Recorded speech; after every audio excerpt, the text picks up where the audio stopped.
परंतु आता जे काही तालुक्यामध्ये चालू राजकीय घडामोडी आहेत त्यात जर आपण पाहिलं असेल तर आपल्या आदिवासी समाजाच्या मुली इतर समाजाने काहीतरी आमिष दाखवून फसवून फूस लावून करून नेल्या.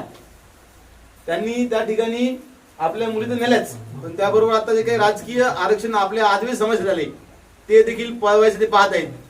तर सर्व तरुण वर्गाला मी हातून विनंती करतोय की येणाऱ्या काळामध्ये ही जी काही राजकीय घटना घडत आहे ही आपल्या आदिवासी खऱ्या आदिवासी समाजासाठी खूप घातक आहे.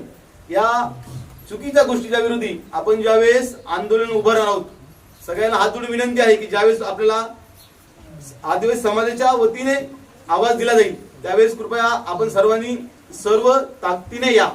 पाहिलं असेल की जुन्नर तालुक्यामध्ये ज्या काही 2 ग्रामपंचायत आहे त्यातलं तुमच्या लागून तुमच्या शेजारी आहे मड असेल, एक तिकडे आपले खानगाव आहे, या दोन्ही ठिकाणी जे काही खऱ्या आदिवासीसाठी आरक्षण आलं होतं त्या ठिकाणी आपल्याच आदिवासी समाजातील मुली करून नेल्या आणि त्यांच्या नावावरती आपलं आरक्षणाने बळकावलेलं आहे.